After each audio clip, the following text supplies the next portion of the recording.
Those tariffs are aimed at part, and the president talks about bringing manufacturing jobs to America. The White House talked about iPhones being made here in America.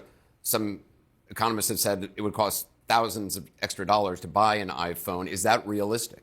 I think I don't know the answer to that. But what I do know is the immediate harm is going to be very significant.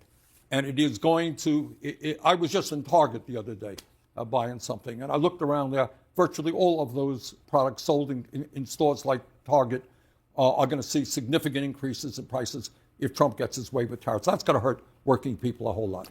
This is Marge Watchorn, a manager at the Centers for Medicare and Medicaid Services. She's worked with the federal government for 30 years. Thank you for your service. Thanks. Marge is a Democrat from Ellicott City, Maryland. Marge?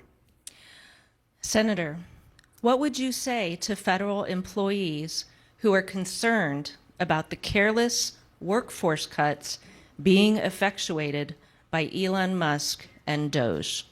I want to say two things about that. First of all, thank you and your colleagues for your years of service.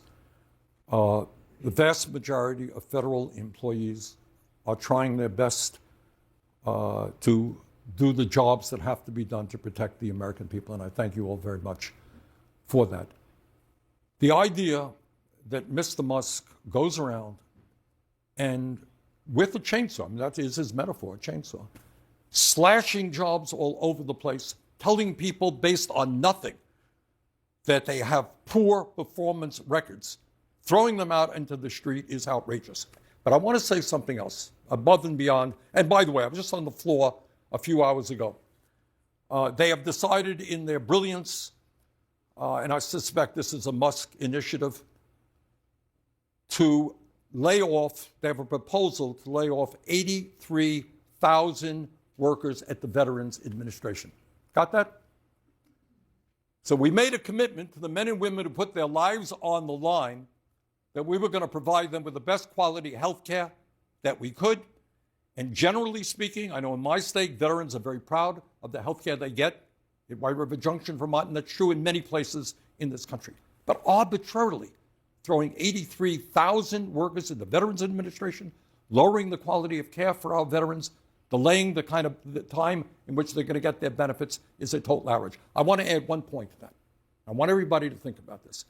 Most people, we have millions of federal employees, most people are not federal employees. And I think many people are saying, wow, that's outrageous. I really feel for these federal employees thrown out on the street. But I want you to think about this. If Musk can do this to federal employees, some of whom are in unions, some of whom work for years, what do you think he's going to be doing when artificial intelligence and robotics comes for your job? Guess what? The job you have today ain't going to be here in 10 or 15 years. And you think Musk and his friends are saying, oh, my goodness, how do we protect American workers from the explosion in technology that we're seeing? They don't give a damn about you. If this is what they could do to federal employees, think about what they could do to people in the private sector. So bottom line there is I am not a Luddite. I think technology has many positive things to say. But we have got to understand that new technology, AI, robotics, has got to work for working people, not just for the billionaires and Mr. Musk. There's a lot of talk about, from the Doge team about, or from Elon Musk, about waste, fraud, and abuse and what they're finding. Have you seen much evidence of waste, fraud, and abuse? Because what they put on their wall of receipts, some of the top items, the biggest savings they allege to have implemented, turned out to be mistakes or just lies. Look, am I going to sit here and tell anybody in America that the United States government doesn't have a bureaucracy and there isn't waste? Of course there is.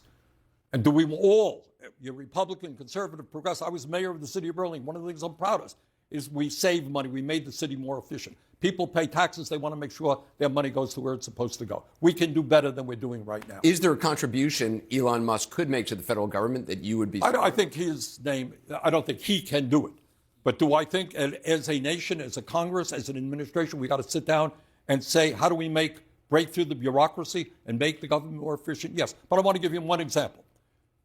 And this worries me a whole lot. Trump gets up in his State of the Union, and many of you have heard it. And he says, oh, my goodness, millions and millions of senior citizens, 150 years age, 200 years of age. Remember that? Oh, they're all getting Social Security benefits. It's a lie. A total, absolute lie. I mean, according to the new guy who is going to become the Social Security Administrator, Trump's own appointee, well over 99% of the benefits owed to people on Social Security were earned by the people on Social Security. It's just another lie. So a lot of what they're doing is, am I going to tell you the Veterans Administration is the most efficient organization in the world? No, it's not. But you don't simply, with a chainsaw, if you like, get rid of 83,000 people, then say, oh, it's not going to impact the quality of care that our veterans receive. The president's keeping a 10% tariff on most countries, 25% on some goods from Canada and Mexico, 125% now on China. Has all of this chaos permanently damaged our economy, our reputation in the world? Look, I live in Burlington, Vermont. You should all come up and visit us sometimes. We're a great city, a great state. I live 50 miles away from the Canadian border. Throughout the history of the United States and Canada, we have had a very warm, positive relationship. They are our neighbors. They are our friends. And right now, I got to tell you that in Canada, when you have a president of the United States who goes out of his way to insult the prime minister, he calls him governor. Oh, by the way, you're a Canadian. We're going to make you the 51st state. Canadians, who I love, they're great people. They're not coming into Vermont anymore. They're not coming into America. They're boycotting American goods. Similar to our friends in Mexico and all over the world. These are our allies. We fought World War II. We defeated Nazism, fighting with our friends in UK and France, throughout Europe. And now they're saying, what in God's name is going on with the United States of America? So the idea that this nation, which all of us want to see as a, what did Ronald Reagan call it, the city on the mountain? Shining city on a hill. City on a hill, close, all right. I don't quote Reagan all that often.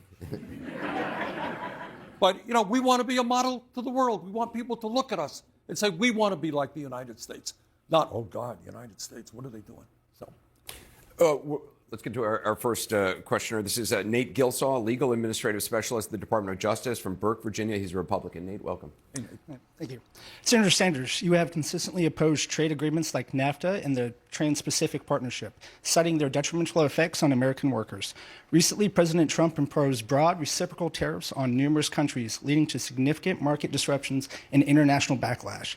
How do you assess the effectiveness of such tariff strategies in protecting American jobs, and what alternative measures would you advocate to ensure fair trade without escalating global trade tensions? thanks a lot, Nate.